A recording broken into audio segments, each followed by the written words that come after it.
All right, buckle up because we are about to dive into one of the wildest, most high-stakes stories in the entire history of money. This is going to be good.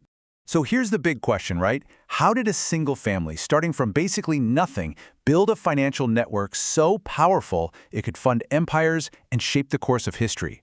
I mean, how does that even happen? Well, our story doesn't start in some grand palace or on a battlefield. Nope, it all starts in a small shop with one brilliant, game-changing idea. Let's meet the man himself, Mayer Amschel Rothschild, born way back in 1744. Now, this guy wasn't a general or a king. He was a coin dealer in Frankfurt.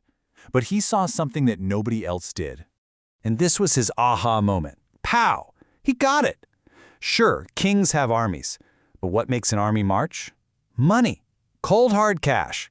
He realized that if you could control the flow of money, you could influence pretty much everything. And that idea?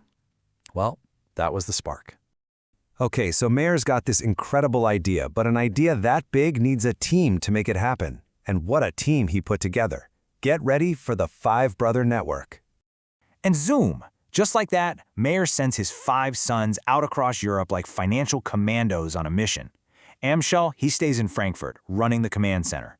Then you've got Solomon heading to Vienna, Nathan to London, Kalman to Naples, and Jakob to Paris. They weren't just opening banks, they were building a web, a network connected by blood. And you know, this family setup, it gave them actual superpowers in the world of finance back then. Think about it. Their trust was unbreakable. They were brothers. They had their own private careers, which meant their information traveled at blazing speed. And because they were one family, they could move with total discipline and secrecy. No leaks. And this is what made them so different. You had the other banks, right? They were slow, often disconnected from each other, and nobody really trusted them. And then you had the Rothschild, a fast, trusted, continental machine. They were literally playing a different game than everyone else. So, they've built a system. They have the team. But now it was time for the ultimate test, a massive, continent-spanning war that would push their network to the absolute limit. And then, boom, Europe just explodes into chaos. The Napoleonic Wars are raging everywhere. And this wasn't just a war of cannons and soldiers anymore. It was a war of money. Finance had officially become a weapon. And funding a war on this scale was a whole new beast. I mean, we're talking about paying hundreds of thousands of soldiers, buying mountains of supplies, and getting it all across a continent that's literally on fire. It was a logistical nightmare. And this is where the Rothschilds' machine became legendary. They figured out how to move gold to fund Britain's armies fighting Napoleon, sometimes smuggling it right through enemy territory. Their private network of couriers brought the market news and intelligence faster than any government. They were the essential financial plumbing in a world tearing itself apart.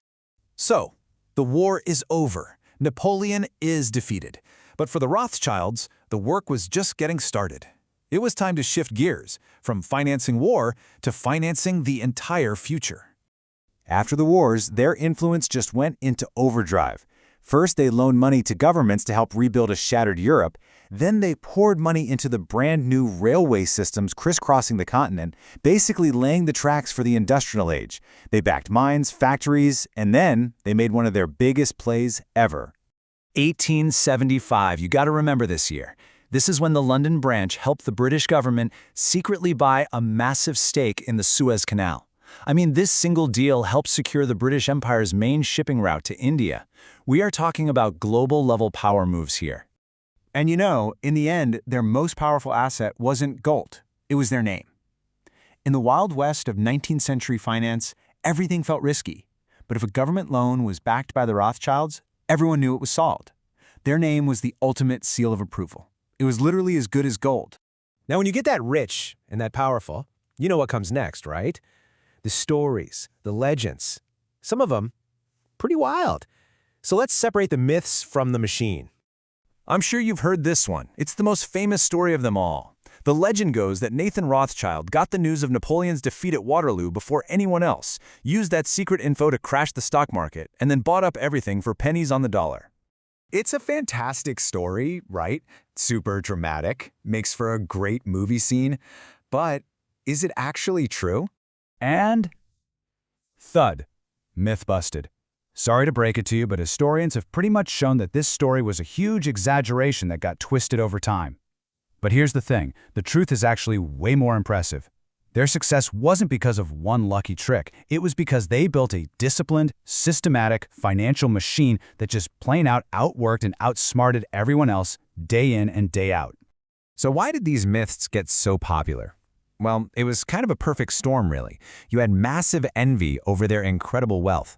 You had suspicion because they were a Jewish family with connections all over Europe. And frankly, you had fear of this very private, very influential network that nobody fully understood. They became a perfect target for conspiracy theories. Okay, so once you strip away all the myths and legends, what's left? What is the real, lasting legacy here?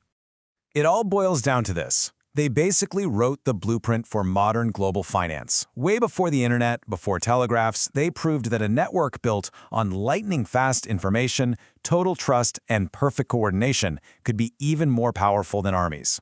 And that leaves us with a simple, powerful truth. A lesson that's just as real today as it was 200 years ago. Empires might march on soldiers, but they endure on credit. And for a critical moment in history, nobody understood that better than the Rothschilds.